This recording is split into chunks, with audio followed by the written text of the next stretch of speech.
Okay.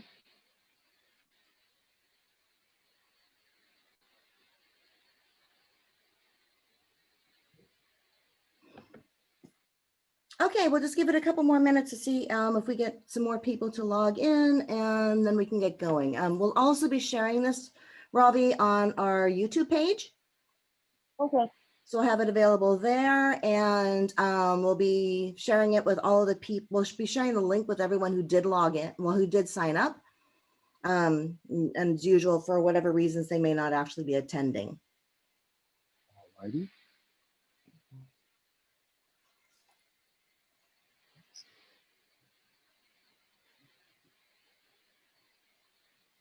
So we'll just give this a couple of minutes more.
So I think Lily just joined us. Yes. Hi, Lily.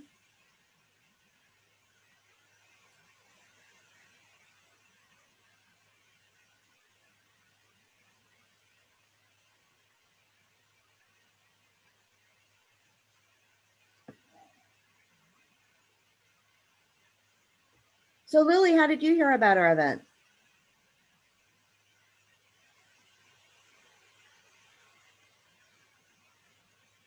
Oops, you're on mute. Hey guys. Actually on the email list. Oh. Oh, great.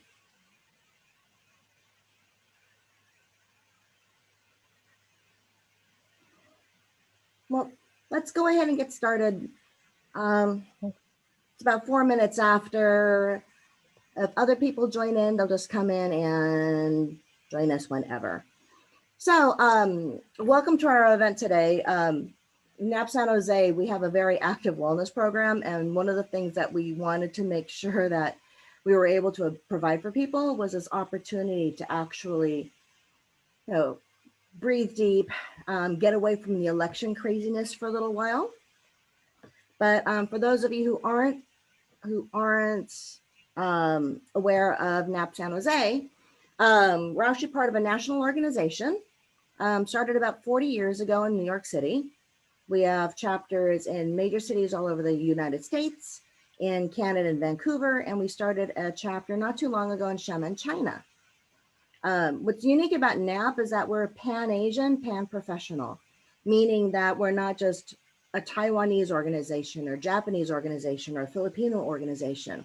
We're actually open to anyone of Asian descent, and actually anyone at all who's interested in joining. We actually have 2 board members who aren't even Asian. We have Hispanic board members as well as African American board members.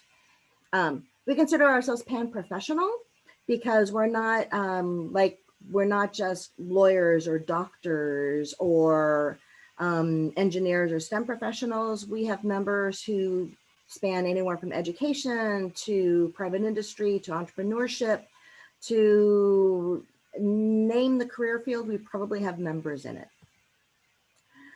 We do have a number of different types of events that we normally in a real world, we'd be hosting this live in person. We'd also be holding a number of our wellness events, such as hikes and community outings. We do a lot of networking. So we'd normally be doing like networking dinners. So living this COVID-19 world, right now we're doing everything online. But hopefully we'll be able to get back to things as normal and actually start working on some of our other programming that we also do. Give you a quick intro on Dr. Ravi Chandra. So Ravi's a psychiatrist who's located in San Francisco. He is an award-winning author. He has a book called Face Buddha, which is actually a very interesting nonfiction work talking about social media and how it affects us. He's also a recognized community leader. Not too long ago, he received a commendation from the San Francisco County Board of Supervisors for his work in community service. And I've also posted his website up there in case you're interested in being able to follow up with Dr. Robbie. So with that, let me switch over to Dr. Robbie. I'll stop my screen share and we can switch over to you. Yeah, great. Thank you so much, Marinka. Yes, we have a small group so far, so we'll have plenty of time for questions and just taking in today. But maybe first, what I'll do is I'll start off with a brief meditation. Just to get us in the zone. So you just want to take a comfortable position wherever you are, and just find your comfortable space. Now you can keep your eyes open or partially open or closed, whatever is comfortable for you. And you can just put your hands in your lap and just take a few deep cleansing breaths. That's in through the nose and out through the mouth.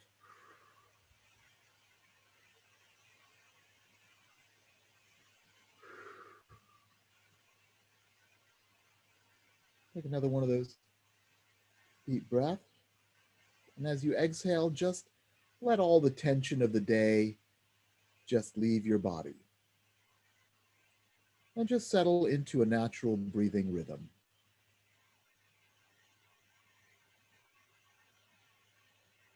Just keep your awareness gently on the cycle of your breath as it enters and leaves your body.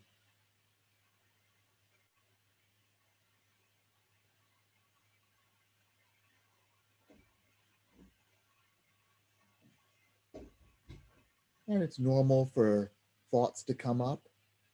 If a thought comes up, just notice it and return your awareness to your breath.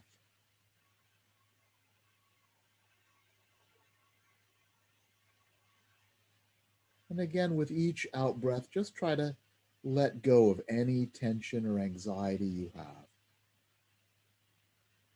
And just allow yourself to let go of the past, not worry about the future, and just be here in this moment, feeling supported by your chair, by the ground beneath it, connected to the earth.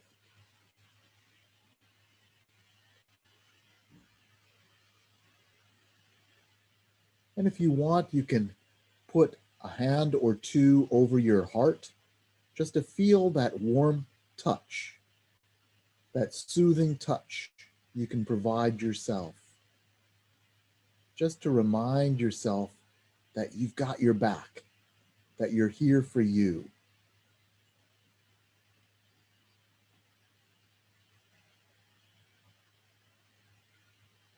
You can also just put one hand in the other hand, and that warmth and soothing touch actually activates a soothing system within your body, producing endorphins and other helpful hormones. So necessary to the nurturing system in our brain.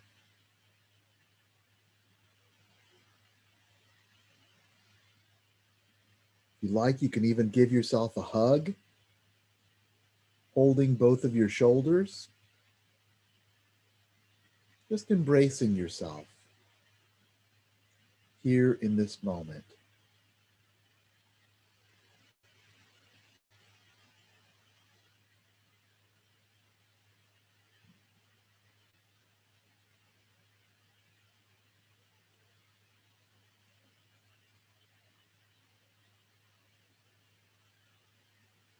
And now just letting that touch go and perhaps returning your hands to your lap and returning your awareness to your breath.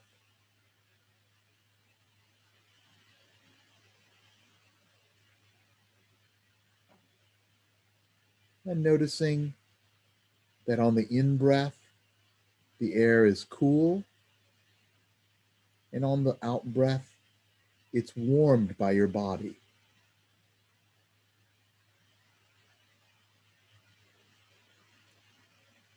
In cool and out warm. Just in this way, you transform your breath with every inhalation and exhalation, just like you, with your presence, transform the world. Always. You're always transforming the world around you, just by being you.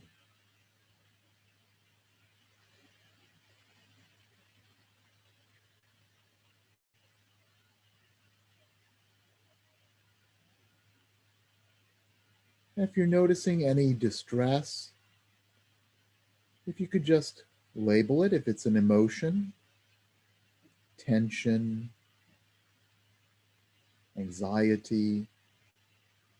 We might have so many emotions from last night and this morning with the fraught political environment. I just want you to allow yourself to be aware of those emotions and to label them if you can.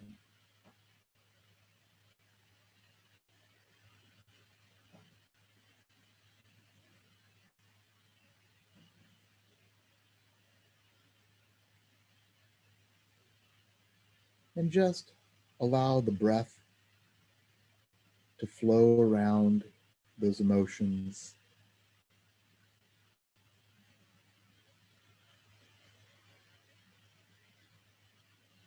So you can be aware of an emotion or even a narrative without being overwhelmed by it.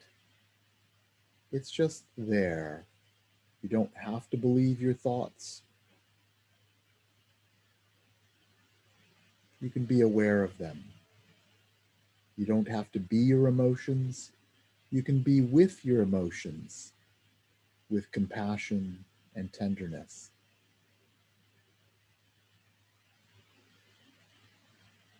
Ah, this is what it's like to suffer. This is a moment of suffering, having this difficult emotion. And having difficult emotions and suffering is a part of life. I am not alone.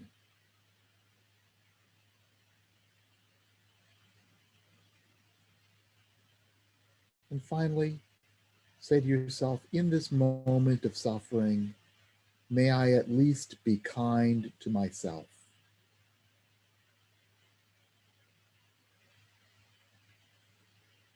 And those are the 3 steps of the mindful self-compassion break. To notice with mindfulness, this is a moment of suffering. This hurts. I don't like this. This is a moment of suffering. And 2, the common humanity of recognizing that suffering is a part of life and that you're not alone with this suffering.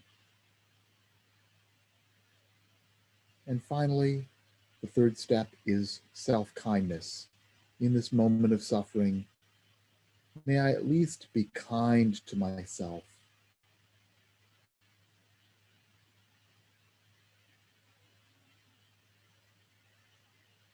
And just release that meditation.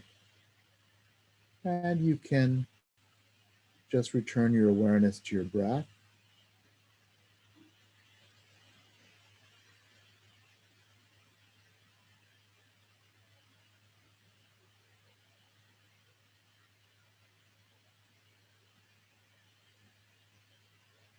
And when you're ready, you can return your attention to the room.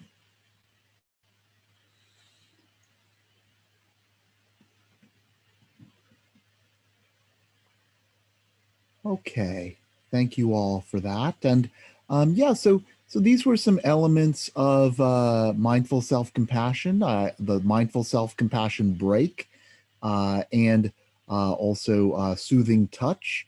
And so those are essential components of the mindful self-compassion workshop, which in its full form is an 8-week or a 5-day intensive workshop, which teaches a couple dozen skills and several meditations to work with suffering and to transform the inner life into nurturing oneself when one has difficult emotions rather than being caught up in them.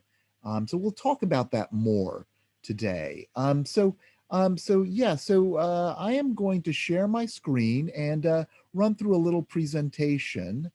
Let's see, where did it go? There it is. Okay, so here it is. All right, so there's this great poem by Rumi called The Guest House. You may have heard it before. This being human is a guest house.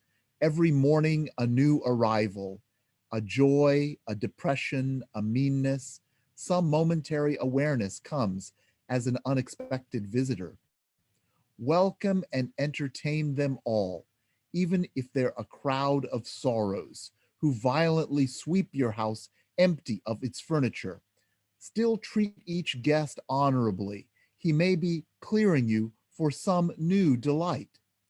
The dark thought, the shame, the malice, meet them at the door laughing and invite them in. Be grateful for whoever comes because each has been sent as a guide from beyond. So that's a beautiful way to reframe our difficult emotions that travel through us. Today we'll be talking about meeting difficult emotions. And I think this is, difficult emotions arise. And I think the piece that's probably most relevant for today is how difficult emotions arise in relationship, and particularly, I think, in relationship to oppressive conditions, subjugation, subordination, feeling devalued, marginalized, etc., all lead to a whole host of traumatic emotions, from anger, unrest, to despair, defeat, shame, all these difficult emotions. And we have to recognize that, in a sense, they're not real. They're being invoked by the situation. And compassion and self-compassion are anti-oppressive work. If we can work with the emotions that are stirred by these difficult and challenging situations, we can be on the road to building resilience and combating those oppressive situations in our lives. So here's just a few words on acceptance. Now, acceptance is not about accepting injustice. It's about developing a receptive and collaborative capacity for the inner life, how to work with the feelings induced by marginalization, subjugation, subordination, devaluation, and so forth, oppression. And this can happen with a narcissistic person in our lives, or it can happen with a really self-centered system or structure that's promoted by some or tribalistic society, which doesn't see us as part of the tribe, so to speak. So I think these stages of acceptance are important. There's resisting, struggling against what comes up, blocking the door to the guest house that Rumi spoke about, exploring, turning towards discomfort with curiosity and creativity. That's peeking through the peephole of the guest house. Tolerating, safely enduring, holding steady, inviting the guest inside. Then there's letting feelings come and go, allowing the guest to range freely in the house.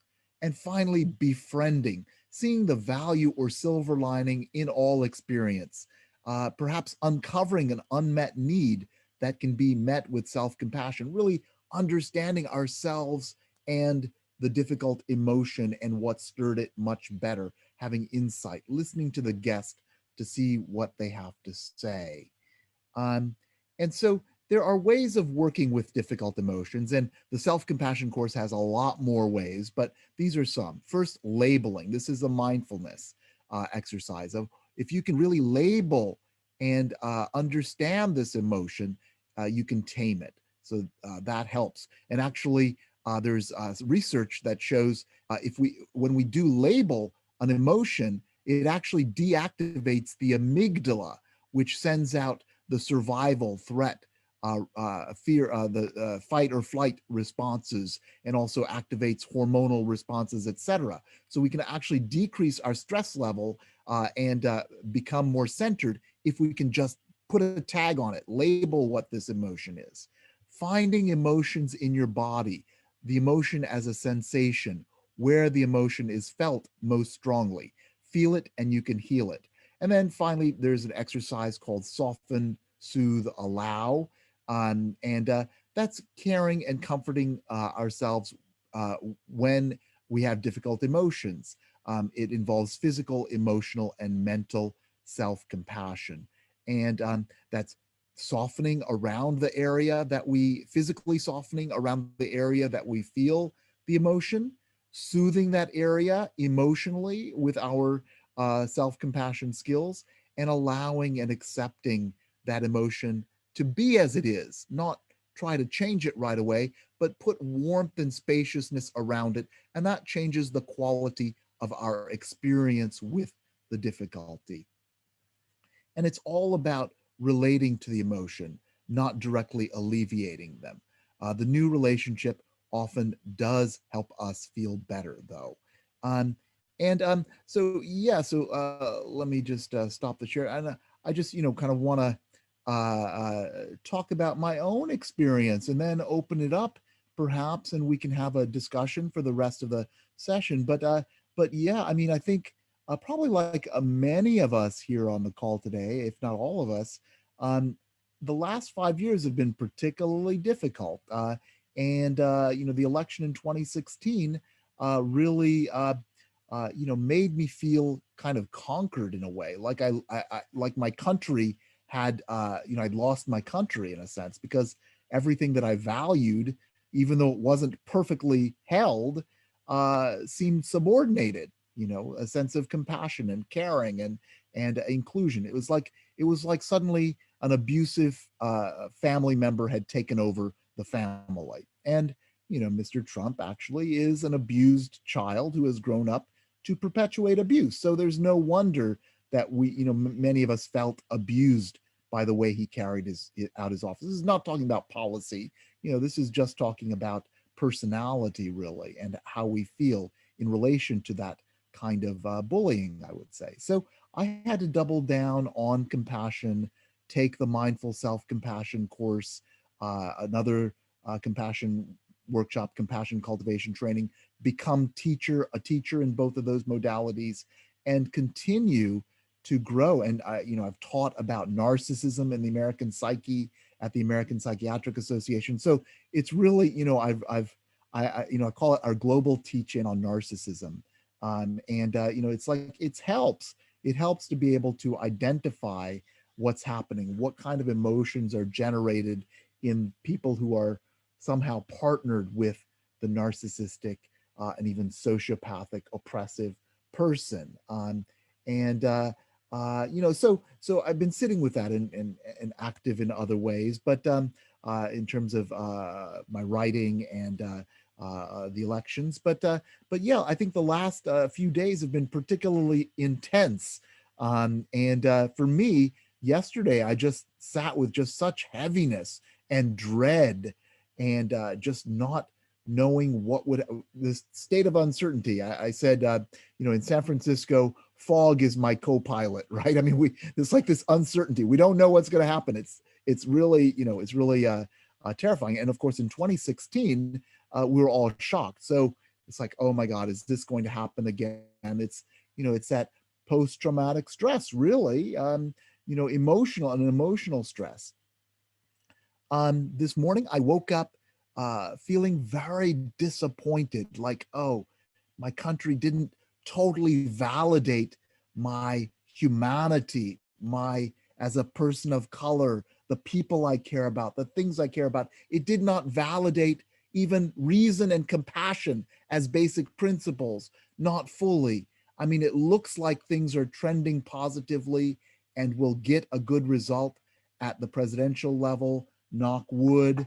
But it wasn't, it's not so clear cut. I mean, I thought this of all things should be really clear cut. And so, I think I have to analyze, why incumbency and propaganda and all of that are so important. But I also recognize that America, has been a culture of money and power primarily, and not so much of compassion and care. It's like those have been particularly displaced.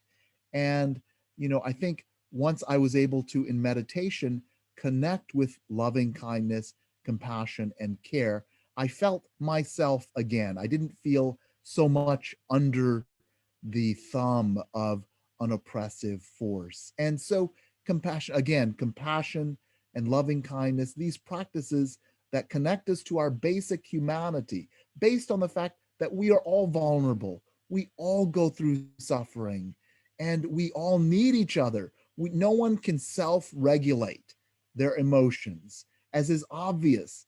If the national political situation has such dramatic impact on our emotions, I mean, that shows how interdependent we are. And and in an individualistic culture, unfortunately, the emotional world, the inner life, is devalued. It's like, oh, that's not important. You have to stuff your emotions. That's something you do on your own time. It can't affect your work. At the work, you've got to be a worker bee. And it's like all of this nonsense, really, because we are emotional human beings. And we affect each other. We regulate each other. We depend on each other. So you are all vital in some way in the lives of yourself and the people around you. So the more we can affirm and build our resilience with, I think, compassion, self-compassion is a key. And therapy, if you need, if and when you need it, and other relationships, building community, and also the political engagement, I think, is also really necessary. We should not turn away from that, because it's obviously, having a system that's more broadly supportive of human beings, from healthcare, et cetera, would be a really affirmative way to live.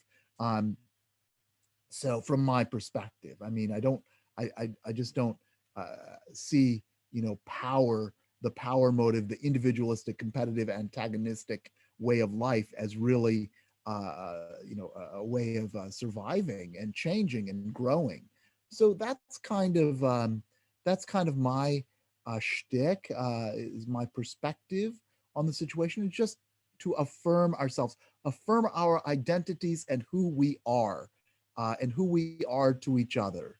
It's so important at this time to tell our stories, to remind ourselves of our stories, and to make sure we support each other's growth in whatever ways we can, because we are on individual journeys, but our journeys are connected, and that's so important to recognize that we can help each other in major ways, just by affirming and kindness, just through the, I think that's the basic element. Just, if we can just cultivate our ability to be kind and connect to each other with kindness, it creates a much safer society emotionally, right? So, so it'd be great to see all your faces and then just engage in some discussion about this. And yeah, so maybe just, yeah, so good to see you, Nick, and hopefully Susie and Lily will also come on board. Uh, yeah, so maybe, if you have any questions about what I just said, that would be great. Or if you want to talk about your own experience here on 11-4, as I call it, as we got the 411 on 11-4, and it's still, yeah, and Lily, yes, please feel free to put things in chat if you don't feel comfortable talking. That's fine. I'll try to read those as well. Yeah, and so yeah, so I think it's okay. All right, sure. Yeah, we're not all private in our spaces right now. So thank you. Yeah, so please feel free to chat. And I don't know if there's anybody watching on Facebook Live, but maybe they might have questions or comments that come in there too. But Marinka, yeah, I don't know, or Nick, do you have any questions to start us off with? Or Susie? Not right now, Robbie. Not right now. Okay, not right now. All right. Yeah, what are you guys holding? How's it feeling out there in Cupertino and Soquel, the East Bay? Yeah. From my perspective, it's been kind of interesting. I've been hearing from friends literally from all over the world who are concerned for us. So I've been contacted from friends who are in Abu Dhabi, friends who are in Hong Kong, and I've had friends from Canada who've actually sent me immigration information on how to immigrate to Canada. Kind of in Yeah. kind of as a jest, but there's just a real fear out there of, what can happen if it's, if this current administration continues. I mean, that's really kind of frightening to a lot of people, not just for us, but, for people around the world. Yeah, and Lily put in here that it's been a bit challenging. I can definitely see that. Yeah, Lily, I don't know if you want to put more words on a bit challenging. What emotions have you been experiencing? And so Marinka, yeah, so what emotions have you experienced in the last 48 hours, 24 to 48 hours? Fear, consternation, nervousness, uncertainty. I mean, I specifically turned off the television. I can't listen to any more of the news channels because they're, depending on which news station you're listening to, be it Fox News or MSNBC or CNN or whomever, they all have their own differing opinions, and some are much more strong than others. But it's been hard just trying to balance all of that.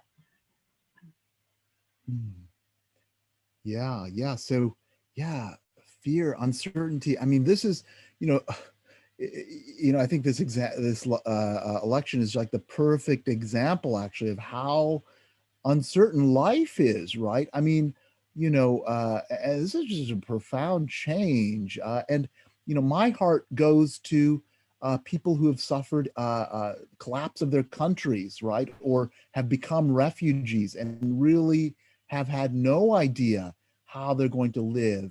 There's a poet, Warsan Shire, who says, no one becomes a refugee except to escape the mouth of a shark.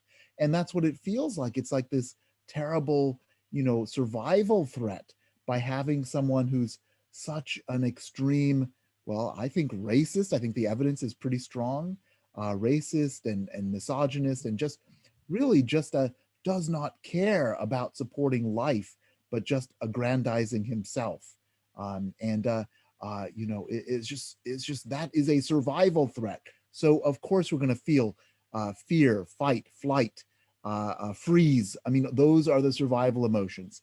And the higher center of our brain is long-term planning and compassion.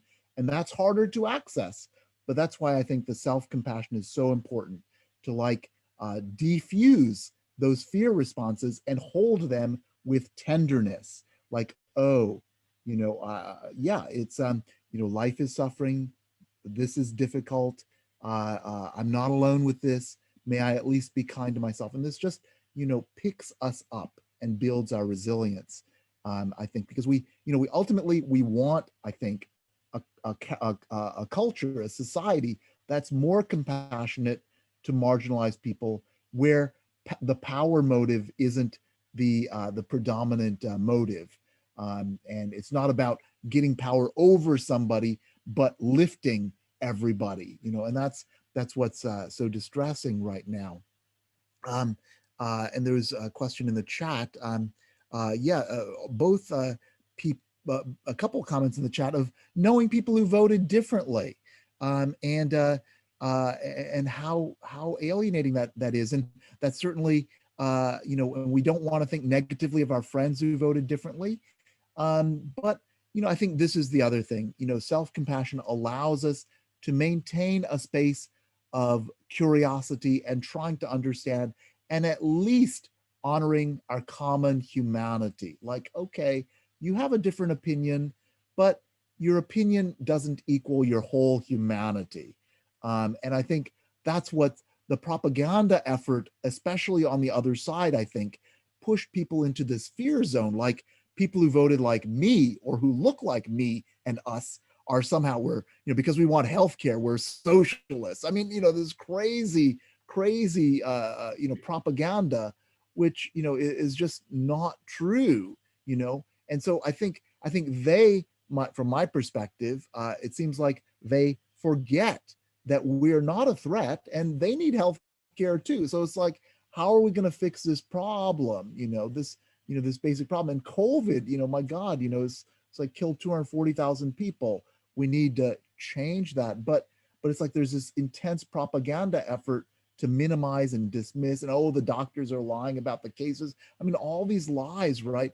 So it's to recognize and to have insight that these people often, I think, are really kind of gravitating into whirlpools of news that are really ungrounded. And so how do we, this is a big question, I don't know the answer, but how do we break people out of those news cycles that are not real?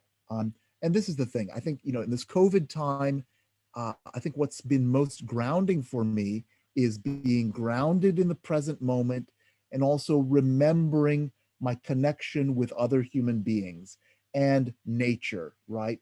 I mean, that's reality, right? To continue caring about other human beings.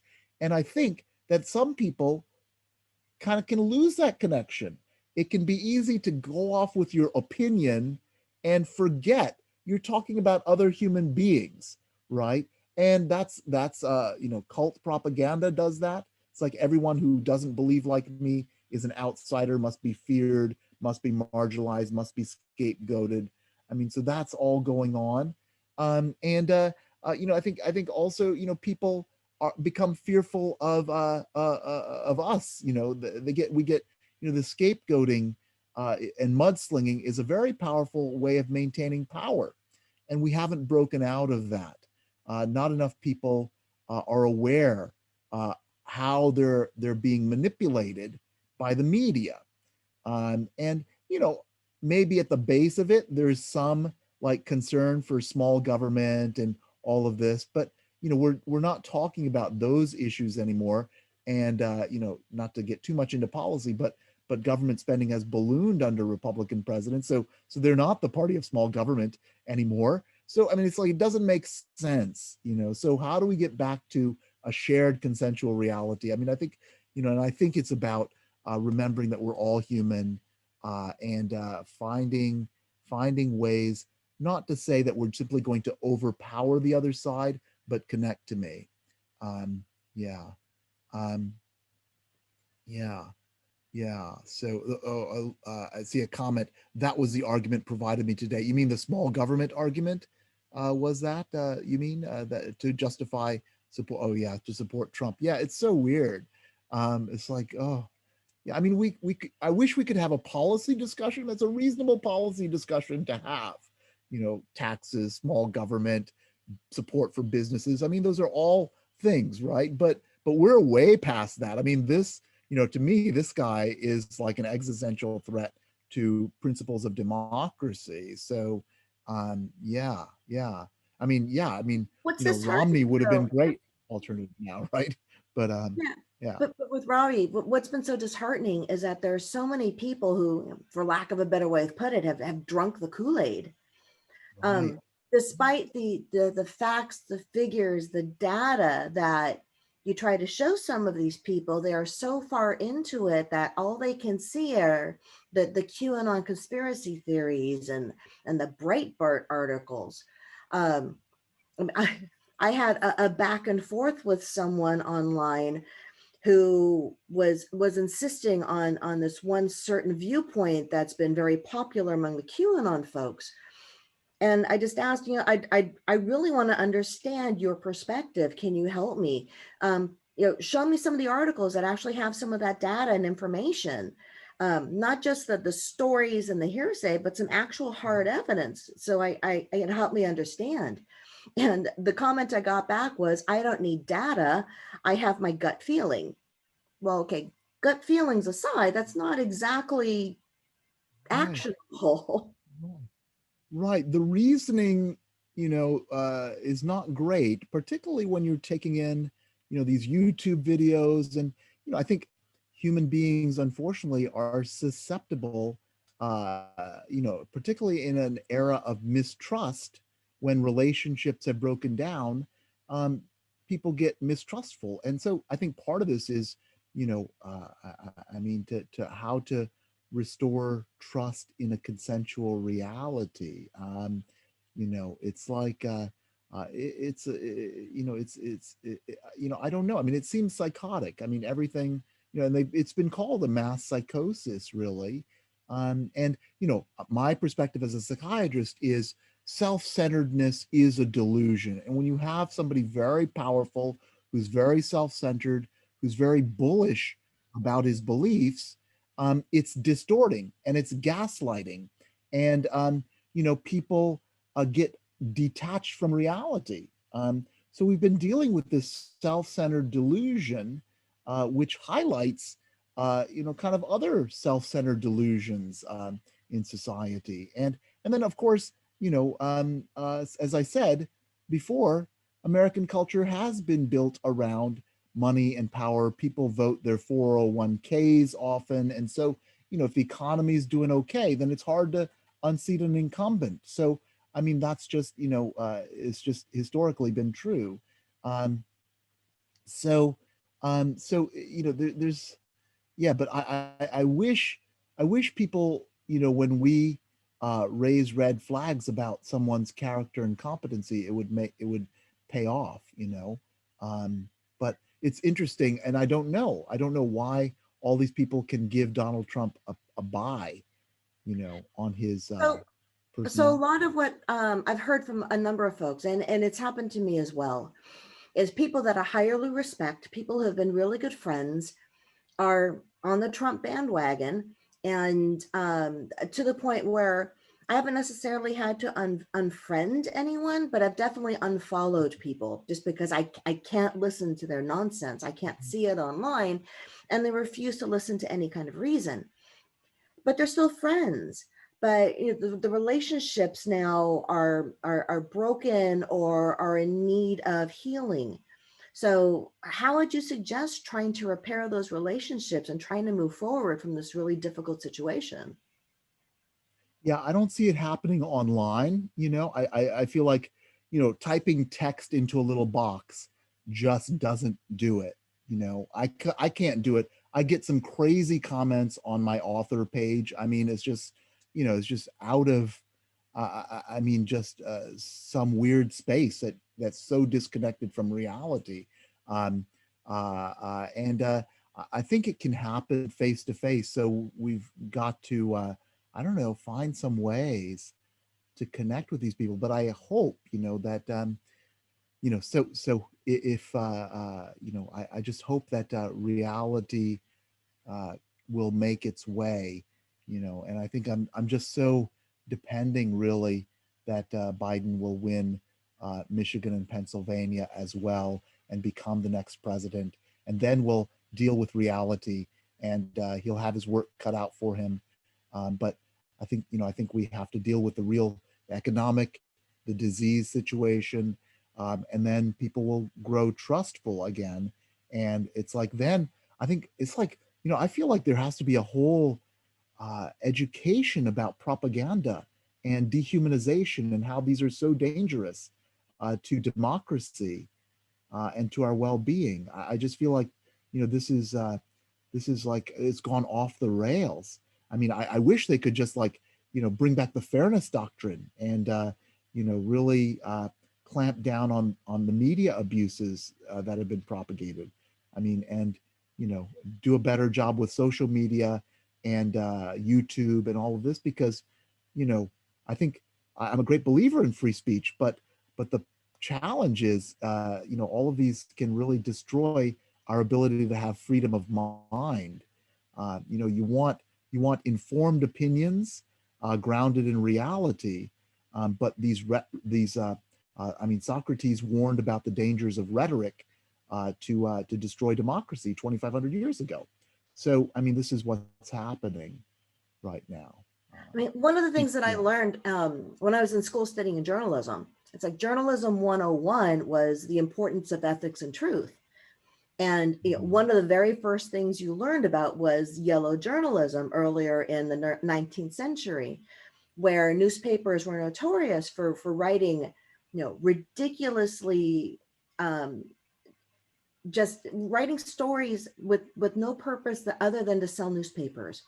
So headlines that were just inflammatory, stories themselves that were totally untrue, but they sold newspapers. And the journalists of the time realized that that's not what journalism is about, and that's when they developed all the ethics policies around journalists. But it seems like the news media nowadays have completely thrown that out the window. And Yeah. Yeah. Mhm. Mhm. when you've got who was it, Sean? No, I think it was Tucker Carlson. It was either Tucker Carlson or Sean Hannity on Fox News was actually sued for some of the inflammatory things that individual was saying, and the judge threw the case out, stating that that's opinion, that's not actually news.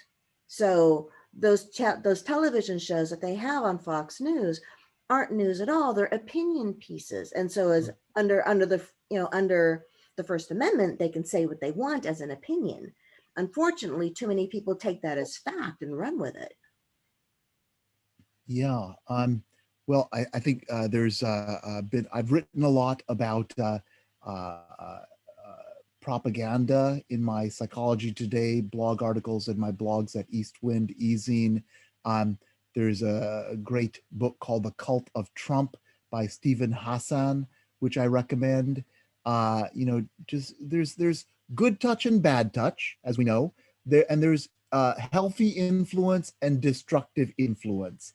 And if you have too much destructive influence, you really mess with the freedom of mind.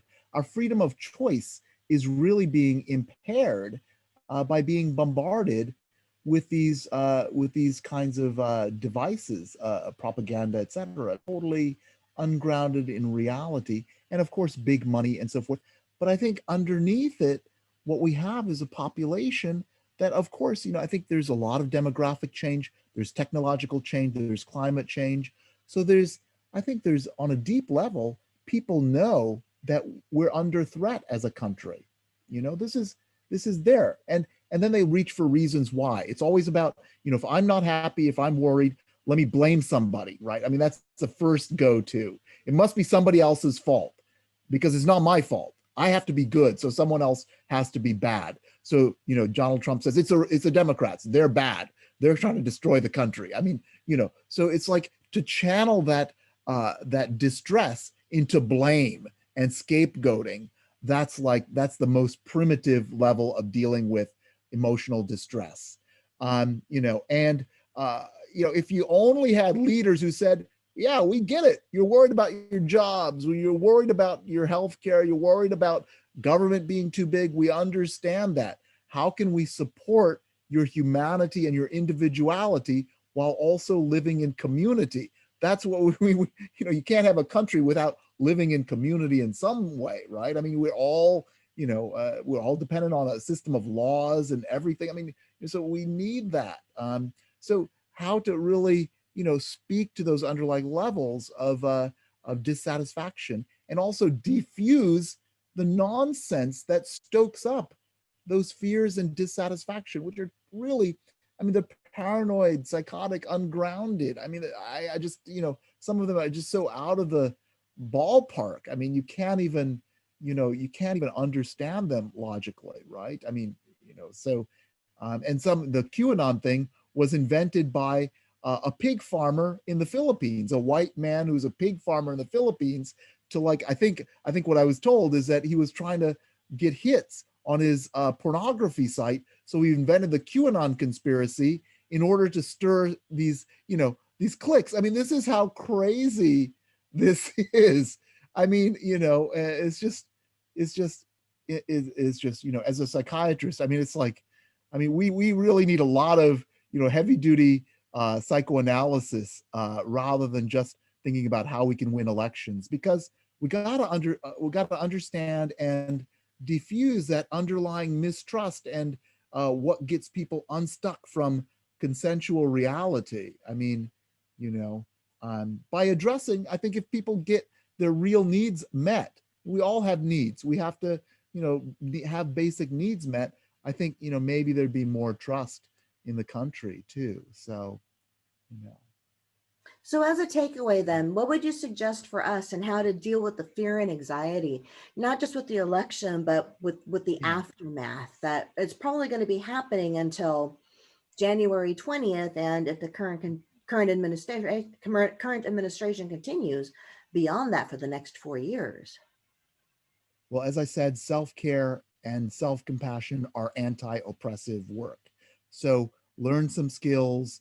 On my website, sflovedojo.org, I have publicly accessible meditations and videos. And so please use those resources. And also, I think always there's that, to recognize under the emotion, there's a need. If you can name your need, and then try to supply it in some way, whether it's safety, belonging, love, whatever that is, try to supply that a little bit, because there's always a gap, because our needs can be up here and what's available can be down here. And the gap produces distress. And we have to recognize that. It's always true. There's always going to be some kind of gap. It's rare that our needs are fully met at every moment of our lives. That's like not possible, I think, usually. So we have to learn how to deal with the distress when our needs are not fully met, how to help ourselves. And I think a lot of it comes from helping others too. So service is a great way to feel better too, because that's how we're wired. We're wired for compassion. We're wired for helping each other. Helping others makes us feel better too. So so I definitely support that. Yeah. So specific resources. I know you've got a number of other videos on your sflovedojo.org website. Other resources that you would recommend for us to follow up with, be it website. Yeah. So if you go under course materials, publicly accessible course materials, you'll see a bunch of things. There's a couple things that I would point out in particular. There's the Mindful Self-Compassion Workbook by Kristen Neff and Christopher Germer. You can actually work through on your own a lot of those exercises and get the knowledge. I think it's always better to actually take a course so you can experientially cultivate all of those skills. But at least the workbook is something. There's also guided meditations there. There's also a course, a 10-week course out of Yale by Laurie Santos on the science of well-being. Really good information to get on what is well-being really composed of, and what is self-worth composed of. And it's not typically the wealth, status, possessions, fame, etc. No, it's really about relationships. And of course, meeting goals. But I think also happiness to me is a greater capacity to deal with distress. So the more ability you have to deal with difficult emotions, I define that as happiness. Because when you hit the tough spot, if you have some way of like, okay, I've got myself, I've got you, I have my back. I could be a friend to myself. That's so important. And I think that's a great source of happiness. Yeah. Any other comments or questions from anyone else? So, Ravi, I work in the hospital, so I deal with a lot of, I thankfully not very many COVID patients. So that's another thing that's been on the stress on most people's mind too, especially for those who work in the hospital, like myself. Mhm. And I mean, I've seen a few of them go bye-bye, like die basically. But so just dealing with the stress of that, what do you recommend? I've been exercising, I've dropped some weight, I've been doing my studies and stuff like that too, outside of once I come home. Yeah. So, and I'm an Um, extrovert too, so that's a little bit harder trying to yeah. do that. Yeah, Well, grief is significant at this time. And I think, having someone to talk to is so important, yeah, to talk about your feelings, to label them. But I think just also, I think uh, I forget who said it, but the awareness of death is the beginning of wisdom. I mean, we're all vulnerable, and this is to begin to grow in compassion is so important. We all face illness and death, and there may be people here on this call who have lost people in their lives, and predicted 450,000 dead by the end of the year. I mean, this is a huge chasm in the soul of our country, right? And we're going to take years. I mean, that's, I've been comparing the AIDS pandemic to this pandemic. So it's very, it's very parallel, right? The governmental lack of response and all the levels of discrimination and loss, similar in different ways, but similar. But yeah, so how to have a country that doesn't head for the hills when people get sick and have yeah, needs. I mean, that's the goal, right? correct. I mean, I'm lucky I haven't lost anybody close to COVID or anything like that, but you're in the hospital and you get to see these things. So yeah, Yep. and I hear my Yep. colleagues Well, that work in the COVID unit up there, they see these things all the time. So recently, yeah. Well, there's a short course for self-compassion for healthcare providers. I may be offering that in January, but it's also offered out of the Center for Mindful Self-Compassion, great, so I know that. online. So yeah, so I think this definitely. There's been studies that show that self-compassion boosts resilience and prevents burnout for healthcare workers in particular. So I think it's important to get some of these skills. Um, Great. yeah, in the community of healthcare. Yeah, Okay, agreed. yeah, yeah, Any last comments or yeah. questions from anyone?